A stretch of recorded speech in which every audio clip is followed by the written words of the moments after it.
இவங்க தான் கை கொடுக்கும் தெய்வம். இந்த மாதிரி சின்ன படங்களுக்கெல்லாம் வந்து இது ஏன்னா அவ்வளோ சீக்கிரம் பெரிய படங்களுக்கு உடனே கிடச்சிடும். இது எப்போவுமே சொல்லிட்டு இப்போ சின்ன படங்களுக்கு தேட்டர் கிடைக்கிறேன்னு நான் அப்போ கூட செல்வம் பண்ணிட்டு சொல்லிட்டு இருந்தேன். ரொம்ப காலமாக இதையே சொல்லிட்டு இருக்கோம் ஒழிய ஒரு சட்டம் வரலன்னா அப்போ அவர் செய்தி சொன்னார். டாக்டர் கலைஞர் அவர்கள் இருக்கும்போது சட்டம் போட்டிருந்தார், கண்டிப்பாக ஒரு சின்ன ஒரு தேட்டராக கொடுக்கணும் அப்படின்னு சொல்லிட்டு. ஏன்னா நான் மலேசியாவிலாம் அந்த சட்டம் இருக்குது, கண்டிப்பாக அவன் ஊர் படத்துக்கு வந்து கண்டிப்பாக ஃபஸ்ட்டு கம்பல்சரியாக கொடுக்கணும் அப்படின்னு சொல்லி சட்டம் இருக்குது. அந்த மாதிரி சின்ன படத்துக்கெல்லாம் கண்டிப்பாக தேட்டர் கொடுக்கணும் அப்படிங்கிறது வந்து கலைஞர் சட்டம் கொண்டு வந்தார். அது இப்போ இல்லாமல் போயிடுச்சு அப்படின்னு.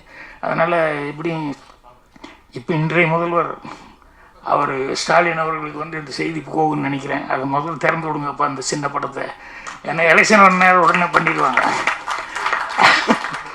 இந்த மாதிரி நேரத்தில் தான் இதெல்லாம் ஞாபகப்படுத்தணும். ஸோ அவங்களுக்கு இந்த சின்ன படங்களுக்கெல்லாம் உதவி கொடுத்துட்ருக்கிறது ஆக்சுவலாக குகன் மாதிரி இவங்கெல்லாம் தான் வந்து செஞ்சிட்ருக்காங்க. ஸோ இந்த மாதிரி இருக்கிறது பத்திரிகையாளர் முதல்ல அவங்க வந்து இந்த மாதிரி சின்ன படங்களுக்கு வந்து அவங்க அவர் சொல்லும்போது இன்னொரு வார்த்தை சொன்னார், கண்டிப்பாக உங்களுடைய ஆதரவு, படம் உங்களுக்கு பிடிச்சிருந்தா ஆதரவு அப்படின்னு தான் கான்ஃபிடென்ட், டைரக்டனுடைய கான்ஃபிடென்ட்டுங்கிறது தான். நானே ஃப்ரெஷ் ஷோ முடிஞ்சோடனே வந்து அடுத்து எல்லோரும் ஒரு பார்ட்டி மாதிரி கலந்துக்குவோம். அப்போ படத்தை பற்றி மட்டும் பேச வேண்டான்னு சொல்லுவேன்.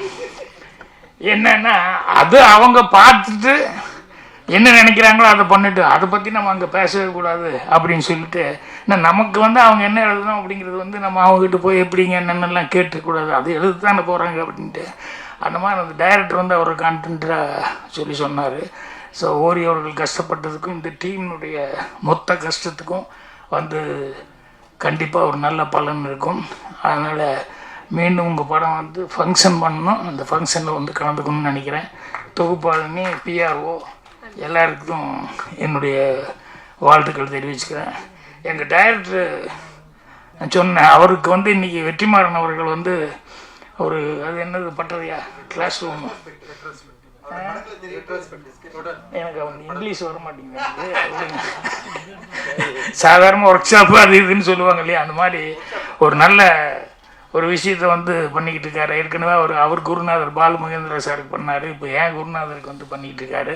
நேற்று அதை ஸ்டார்ட் பண்ணாங்க. நேற்றே நான் போக வேண்டியது இல்லை, நீங்கள் நாளைக்கு வாங்க கைதியின் டைரி படம் போகிறோம் அப்படின்னு சொல்லி சொன்னதுனால இப்போ அதில் போய் கலந்துக்கிறதுனால தான் நான் கொஞ்சம் நடுவுலேயே பேச வந்துட்டேன். மற்றபடி எல்லாத்துக்கும் என்னுடைய மனமார்ந்த நன்றியும் வாழ்த்துக்களையும் மீண்டும் தெரிவிச்சுக்கிறேன். நன்றி, வணக்கம். பேரரசர் இன்னும் நிறைய விஷயங்கள் அவர் பேசுவார்னு நினைக்கிறேன். அவர் தான் எப்பவுமே ரெடியாகி வந்திருப்பார். Okay, thank you.